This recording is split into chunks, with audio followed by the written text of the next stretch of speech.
அஸ்ஸலாமு அலைக்கும். Welcome to Khairun's kitchen. அனைவருக்கும் ரமலான் முபாரக். நம்ம கைரூன்ஸ் கிச்சனில் வித்தியாசமான இஃப்தார் காம்போ பார்க்க போகிறோம்.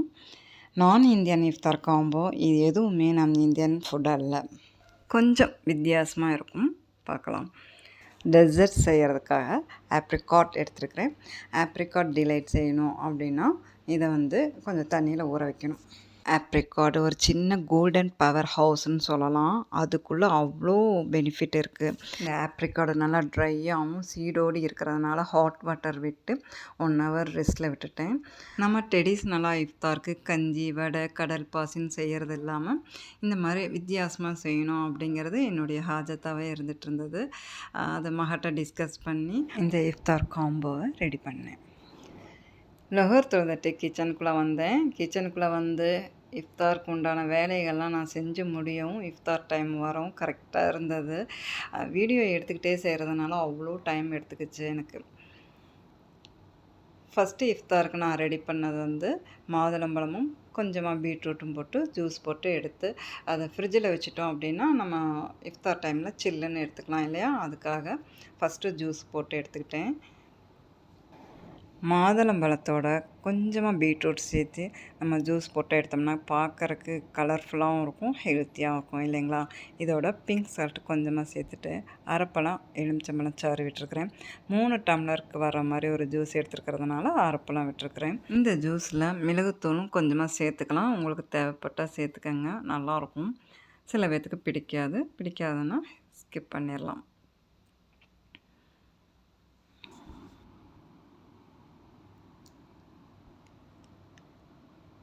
அப்படியே ஒரு லிட்டு போட்டு ஃப்ரிட்ஜில் எடுத்து வச்சிட போகிறேன். அடுத்து டெசர்ட் செய்கிறதுக்காக கொஞ்சமாக பால் எடுத்துருக்குறேன். அதில் கஸ்டர்ட் பவுடர் கொஞ்சமாக போட்டு நம்மளுக்கு எந்த அளவுக்கு நம்மளுக்கு தேவையோ, கஸ்டர்ட் மில்க்கு நம்மளுக்கு எந்த அளவுக்கு தேவையோ அந்த அளவுக்கு நம்ம ரெடி பண்ணிக்கலாம்.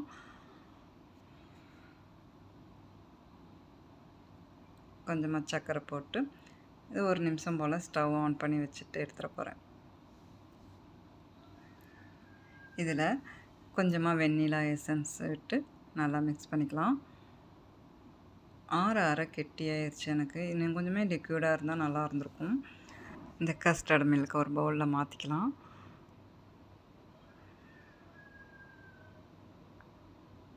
அடுத்து இன்னொரு பவுலில் ஃப்ரெஷ் க்ரீம் எடுத்துக்கலாம்.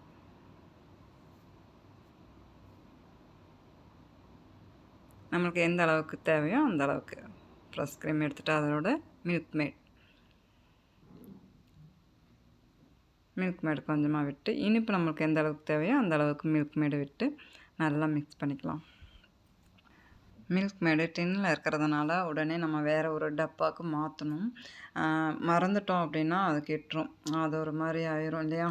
ஃப்ரிட்ஜ்லேயும் அப்படியே வைக்க முடியாது. அதனால் நான் ஒரு கண்ணாடி ஜாடியில் போட்டு லிட்டு போட்டு ஃப்ரிட்ஜில் வச்சிட போகிறேன். இதுக்கிடையில் என்னுடைய மக குக்கீஸ் செஞ்சிட்ருந்தா. அதையும் போய் பார்க்கலாமேன்னு போய் பார்த்தா அவ்வளோ அருமையாக இருந்தது பார்க்குறக்கே. ஆனால் நான் நோன்பு வச்சுருக்கிறதுனால உடனே டேஸ்ட் பண்ணி பார்க்க முடியல. இஃப்தாருக்கு அப்புறம் நான் டேஸ்ட் பண்ணி பார்த்தேன், செம்மையாக இருந்தது. அவ்வளோ நல்லா செஞ்சுருந்தா.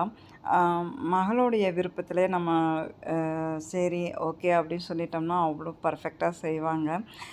இப்போத்த பிள்ளைங்க கிச்சனுக்குள்ளே போகிறக்கே யோசனை பண்ணுறாங்க, வேலை செய்கிறதுக்கு ரொம்பவே யோசிக்கிறாங்க. அவங்களுக்கு ஒரு வாய்ப்பு கொடுத்தோம் அப்படின்னா அவங்க செய்கிறேன்னு சொல்லும்போது, இந்த மாதிரி ஸ்நாக்ஸ் ரெசிபி செய்கிறேன்னு சொல்லும்போது அவங்களுக்கு ஒரு வாய்ப்பு கொடுங்க தயவுசெய்து. வேஸ்ட் ஆயிரும் அப்படி இப்படின்னு நம்ம ஏதாவது சொன்னோம்னா ஸ்கிப் பண்ணிடுவாங்க. ஓகே நான் செய்யலை அப்படின்ட்டுருவாங்க ஈஸியாக. அவங்களுடைய ரூட்டுக்கே போய் நம்ம ரூட்டுக்கு கொண்டு வரணும் இல்லைங்களா?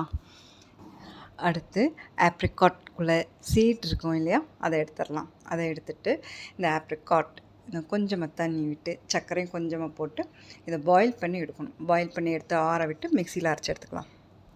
பேசிக் ஆப்ரிகாட் டிலைட் எப்படி பண்ணுவாங்கன்னா, ஆப்ரிகாட்டை அரைச்சி எடுத்ததுக்கப்புறம் அதில் ஹனி விட்டு தேங்காய் பூ மேலே தூவி விட்டு இதை அப்படியே ஃப்ரிட்ஜில் வச்சு கட் பண்ணி எடுத்து சாப்பிடுவாங்க. அதுதான் உண்மையான ஒரு ஆப்ரிகாட் டிலைட்டு, ஹெல்த்தியும் கூட. நம்ம அதில் அஸ்கா போடுறோம், மில்க் மேடு ஊற்றுறோம், நம்ம இஷ்டம் போல் அதில் விளையாடுறதுனால ஆப்ரிகாட்டில் உள்ள பெனிஃபிட்டெல்லாம் அழிஞ்சு போகிற மாதிரி இருக்குது எனக்கு என்னமோ. சரி என்ன சொல்கிறது, வித்தியாசமாக செய்யணும் அப்படிங்கிறதுல முடிவு எடுத்துட்டோம் இல்லையா? அதனால் இது இந்த மாதிரி செஞ்சிட்ருக்கிறேன்.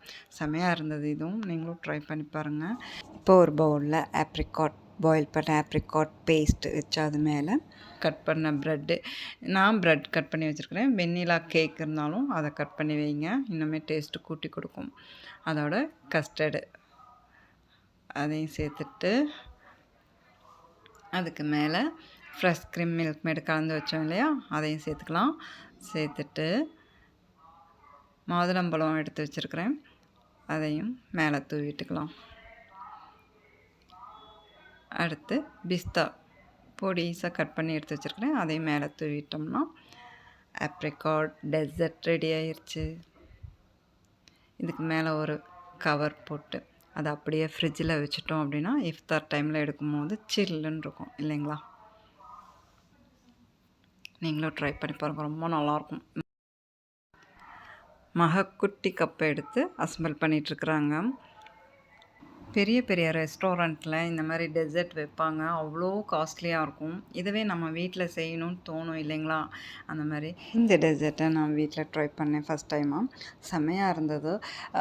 இன்னுமே வந்து ஜூஸியாக இருக்கணும், உடனே சாப்பிட்றதா இருந்தால் சொல்கிறேன். இந்த ப்ரெட்டை வந்து கஸ்டர்ட் மில்கில் டிப் பண்ணி எடுத்து நீங்கள் அசம்பிள் பண்ணிங்கன்னா உடனே சாப்பிட்லாம், செம்மையாக இருக்கும்.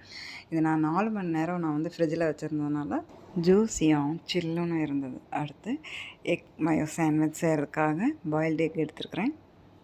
எக் மயோ சாண்ட்விச்சுங்கிறது 1900 யூகேயில் உருவான ஒரு சாண்ட்விச் ரெசிபி அப்படின்னு சொல்லி சொல்கிறாங்க. இது ட்ரெண்டானது வந்து கோவிட்டில் ஜப்பானீஸ் மூலயமா ட்ரெண்ட் ஆச்சு. அவங்க ஃபில்லிங் நிறையா வைப்பாங்க, நம்ம குறைவாக ஃபில்லிங் வச்சு சாண்ட்விச் ரெடி பண்ணணும். இந்த எக்கை வந்து மசித்ததுக்கப்புறம் ஹோம்மேட் மயோ அது ஒரு ஸ்பூன், அப்புறம் ஹோம்மேட் சீசனிங், சேலட் சீசனிங் இருக்கு இல்லையா, அது. அடுத்து மிளகுத்தூள் கொஞ்சமாக போட்டு அதோட பிங்க் சால்ட் ஒரு துளி சேர்த்துக்கலாம். Boiled egg, pepper, salt, mayo எல்லாம் நல்லா மிக்ஸ் ஆகும். நல்லா மிக்ஸ் பண்ணி எடுத்து வச்சுக்கலாம். அடுத்து இப்போ ப்ரெட்டு நான் எடுத்துருக்கிறது வீட் ப்ரெட்.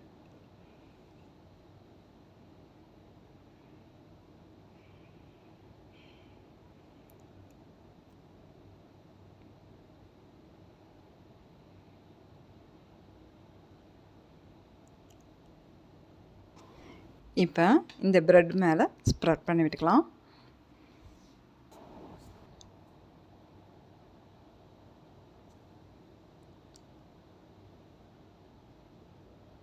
அடுத்து ப்ரெட்டை மேலே வச்சு லைட்டாக ப்ரெஸ் பண்ணிவிட்டு டோஸ்ட் பண்ணி எடுத்துக்கலாம்.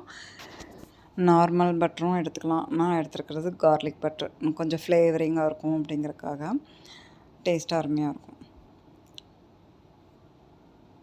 2 பக்கம் லைட்டாக அப்படி டோஸ்ட் பண்ணி எடுத்துட்டோன்னா எக் மயோ சாண்ட்விச் ரெடி ஆயிரும்.